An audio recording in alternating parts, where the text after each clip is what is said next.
this will do. Beautiful, pretty cold, dry and windy continent, I claim you. Who are you? Well, I'm here to claim it. But you can't because, I'm claiming it right now. I actually claimed this place first. What? Mm-hmm. No. I claimed it first.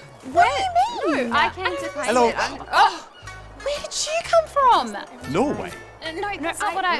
no, why are you here? I don't understand. I was the one who was looking Let me for... just- Okay, guys. Okay, everybody just chill out. Good one. We can't all claim Antarctica. Can we? Well, in a way, yes they can. And they kind of did.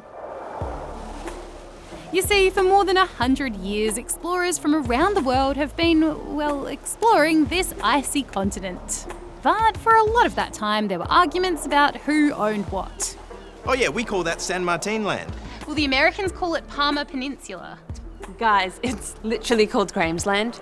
Do you guys know Graham? Who's Graham? I know A. Graham. You don't know Graham?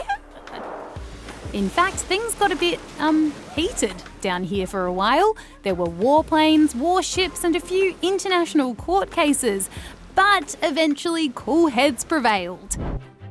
And in 1959, 12 countries signed a treaty. Okay, so we all agree, free use of all of Antarctica for science only. Yep. I like it. And we all share the info. Cool, but how do we feel about weapons testing and military stuff? I think it's a no. Yeah, no.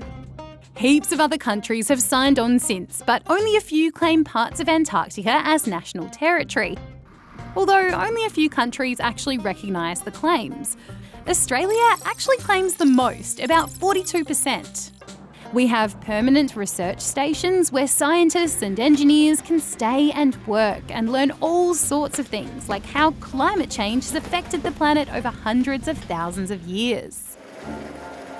But now scientists are about to see a lot more activity down here. We'll have unmanned aerial vehicles. We'll have a fleet of drones. We'll have eyes on Antarctica. The Aussie government's putting about $800 million towards our country's presence in Antarctica. It says it'll help us explore more of the continent and protect it from any countries that might want to use it for anything other than science, like fishing or mining. Because while countries have been working together down here for years, there are worries some of them want to see the rules of the treaty relaxed. They don't share the same objectives as Australia, as a treaty nation, when it comes to protecting Antarctica. And some reckon Australia is trying to stake out its claim, just in case the treaty ever fails. But most, including the people who work down here, hope that doesn't happen, and Antarctica remains a peaceful place for cool scientific discoveries. Oh, I found a penguin egg. Who wants some? Oh, I think we agreed not to eat those, Norway. Yeah. yeah, I don't know if you should. Hey, oh no!